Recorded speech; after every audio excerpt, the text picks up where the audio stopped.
웰컴백 수능 용어의 모든 것이 담겨있는 밀리쌤의 수영모. 자, 2020년 대수능 6월 모평이 오늘 끝났습니다. 이번 영상은 29번 어법 문제 풀이인데요. 어디서 많이 봤죠? 2020 수능특강 12강의 7번 독해 지문이 어법 문제로 그대로 변형이 되었습니다.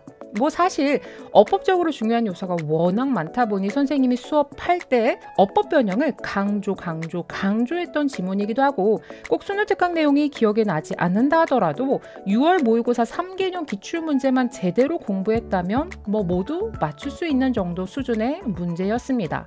자, 첫 번째 우리가 파악해야 할 자리가 바로 어필링인데, 보시다시피 수능특강에서도 이렇게 노란색으로 어법 변형을 예상했던 부분이기도 합니다. 그러면 실전에서는 우리가 문제를 어떻게 풀어야 할까? 자, 첫 번째, ing 밑줄이 쳐 있죠. 이랬을 경우에 무조건 능동, 수동으로 고르는 것이 아니라 일단은 본동사가 있는지를 파악하기로 했었습니다. 이때 선생님의 팁은 우리가 동사를 쪼개 앞에서부터 이렇게 찾아가는 것이 아니라 밑줄 쳐져 있는 부분부터 한 칸씩 앞으로 가면서 동사를 찾기로 했었고, 바로 뭐가 포착이 됐다? find라는 오형식이 포착이 됐다라는 거지. 그럼 빠르게 여러분들 오형식, 목적어, 목적 보어 자리, 즉 이 자리는 본동사가 아닌 준동사, 즉 현재 분사 자리를 물어보는 문제로서 그 다음에 현재 분사 쓸래, 과거 분사 쓸래, 즉 능동 쓸래, 수동 쓸래가 이 사람의 출제 의도였던 겁니다. 그래서 우리가 3개년 기출문제를 최근에 같이 학습을 하면서 능동, 수동을 구별을 했을 때 일단은 1차적인 조건이 뭐라고 했어? 자동사는 수동 어형이 될 수 없다가 1차적인 조건이라고 얘기를 했었죠.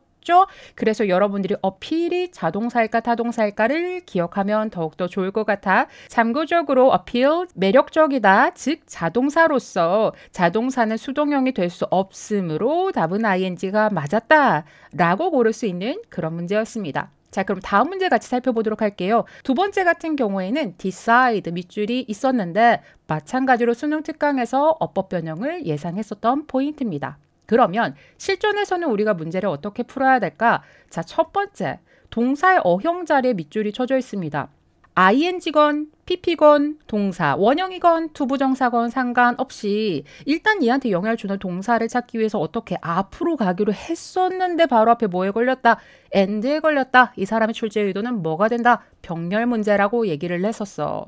맞죠? 이렇게 했을 경우에는 이 동사 자리에 후보가 되는 아이들을 여러분들이 앞에서 고르시면 되겠습니다. 첫 번째 후보는 here이 되겠고요. 두 번째 동사는 catches가 되겠죠. 자, 그런데 우리가 이거를 생김새만 갖고 고를 수는 없어. 그래서 이번 문제도 마찬가지죠. 단순히 어법의 정확성을 파악하는 문제가 아니라 문맥 속에서 여러분들이 파악해야 되는 문법 문제였다라는 거지. 즉 해석을 해야 풀 수 있는 문제였습니다. here 같은 경우에는 지금 might라는 조동사에 걸렸어. 그러니까 우리는 아마도 노래를 들을 거야. 자, 그 다음에 catches 같은 경우에 지금 어디에 걸렸냐면 대시라는 뒤에 주어죠. 주격 관계 대명사에 걸렸습니다. 그러면 대절이 지금 누구를 꾸며주고 있느냐? 우리의 흥미를 끄는 노래겠죠. 여기까지 따라왔죠? 자, 그럼 이렇게 후보가 두 개가 발생을 했어. 그 다음엔 어떻게 풀어야 되죠? 그렇죠. 자, decide가 here과의 병렬인지 catches와의 병렬인지는 우리가 각각 해석을 해보는 겁니다. 우리는 아마도 노래를 듣고 결정한다가 되는 거고요. 그 다음에 catches는 지금 누굴 꾸며줘? 송을 꾸며주니까 우리의 흥미를 끄는 노래이자 우리가 그것을 좋아하는지 결정하는 노래. 말이 돼, 안 돼? 말이?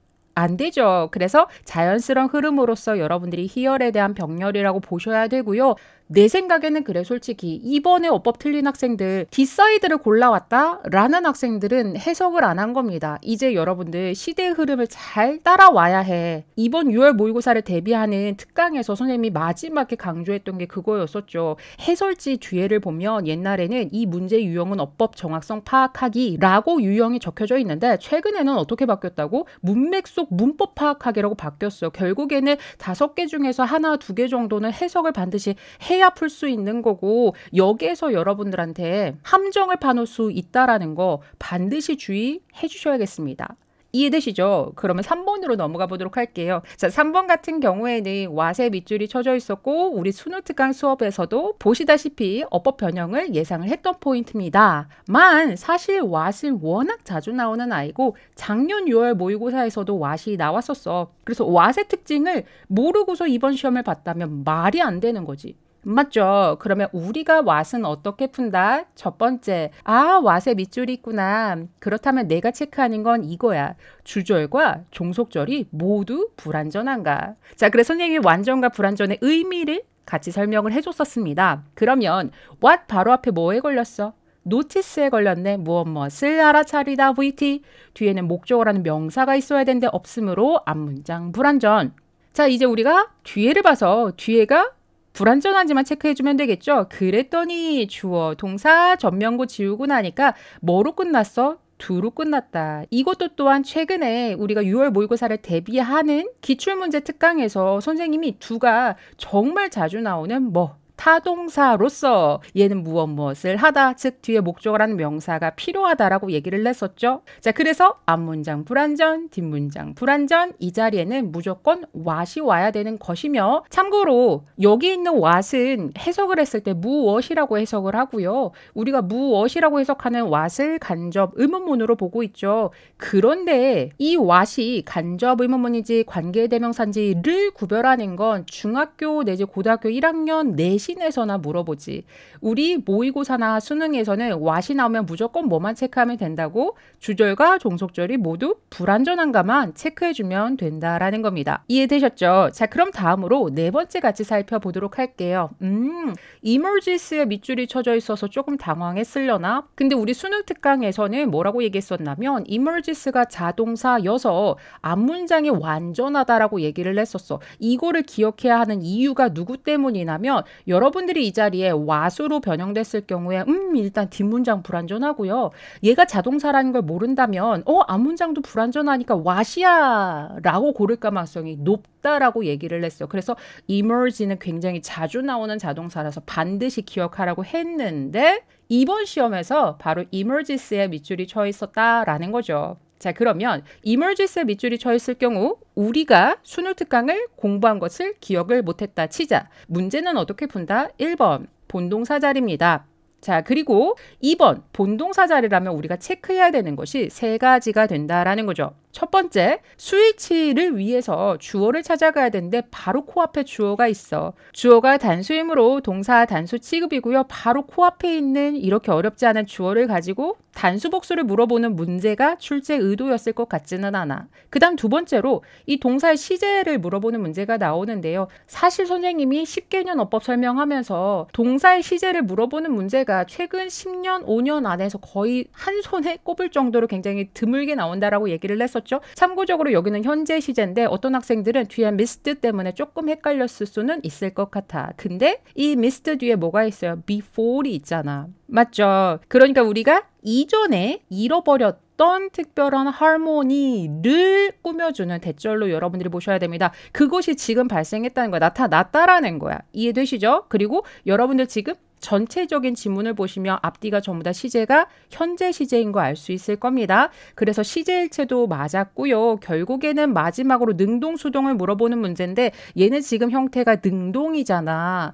왜? 우리 아까 뭐 했었죠? emerge는 자동사, 자동사는 수동, 불가. 그래서 마지막으로 능동도 맞았다. 이렇게 풀었어야 했던 문제입니다. 이 4번도 마찬가지고 그 다음에 보여줄 5번도 마찬가지고 선생님 생각에는 평가원에서 여러분들에게 폭넓은 문법적 지식을 물어본다라기보다 야, 너 EBS 연계교재 얼마나 성실하게 공부했는지 내가 좀 체크해볼까? 라는 그런 의도가 담겨있는 문제라는 생각이 들었어요. 왜냐하면 이번 문장 같은 경우에는 emergence보다 what에 밑줄 쳐 있어야 학생들이 함정에 더 많이 빠져들 수가 있거든. 근데 emergence에 밑줄이 쳐져 있었다라는 것은 역으로 생각하면서 너 여기에 대시 왜 왔는지를 체크했니? emergence가 자동사니까 그래서 여기 what이 아니라 대시라는 걸 넌 공부를 해왔니? 라는 식으로 이제 물어보는 그런 문제 같았다는 거지. 이해되시죠? 자, 그러면 마지막으로 이제 5번을 한번 보도록 할게요. 사실 5번 형태 조금 생소해 보이기는 합니다만 변형됐던 지문의 맨 마지막 문장이에요. 마지막 문장에서 막 색깔 표시 엄청나게 많이 돼 있지. 그래서 선생님 뭐라고 얘기했냐면 여기는 어법적으로 중요한 요소가 너무 많아서 이 문장 그냥 통째로 여러분들 서술형 대비하라고 얘기를 했었을 거야. 자, 여기에서 어디에 밑줄이 쳐져 있었느냐?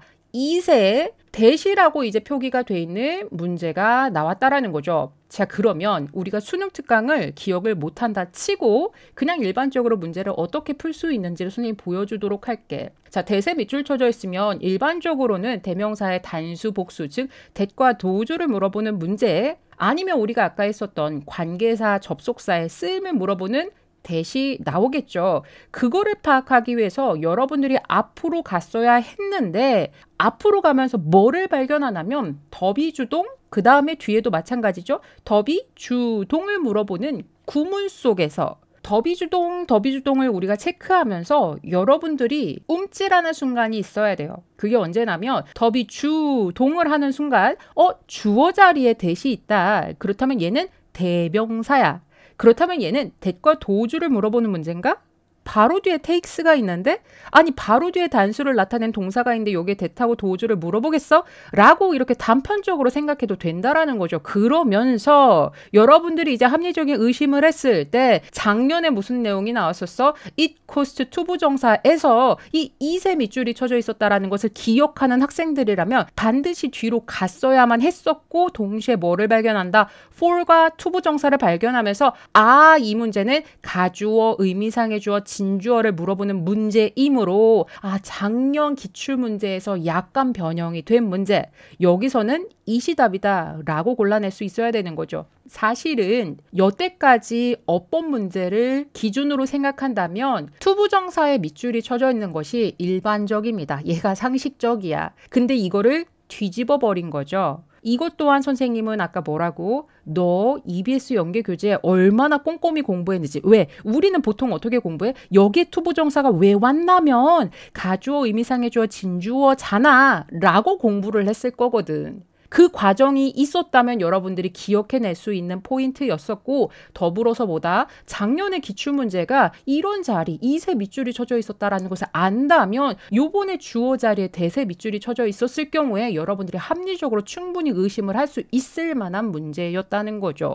이해되시죠? 자, 오늘 어법 문제를 선생님하고 같이 풀고 나니까 무슨 생각이 들었어? 사실 어법이라는 건 여러분들 기출문제만 꼼꼼하게 학습을 한다면 그 주어진 틀이라는 게 많은 게 아닙니다. 문제 푸는 방법을 하나하나 제대로 여러분들이 학습을 하고 어법은 끝내줘야 된다라는 것. 더불어서 여러분들 EBS 연계 교재 공부하느라고 부족한 시간이 그만큼 수능을 봤을 때 시간 단축에 도움이 된다라는 겁니다. 가장 중요한 것은 쌤이 맨날 얘기하죠. 모의고사는 모의고사일 뿐. 잘 봤어도 방심 말고 못 봤어도 좌절할 필요가 1도 없는 시험입니다. 내가 뭐가 부족했는지 이거를 메꾸기 위해서는 내가 앞으로 어떻게 공부를 해야 될지를 여러분들이 잘 점검을 했으면 좋겠다라는 생각이 들고요. 육체적으로 정신적으로 많은 에너지가 소모됐음에도 불구하고 이렇게 모의고사 영상을 찾아보는 여러분들은 기필코 해낼 겁니다. 자, 그럼 오늘 수업 여기서 마무리하도록 하겠습니다. 2020년 6월 고등학교 3학년 모의평가 29번 어법 문제는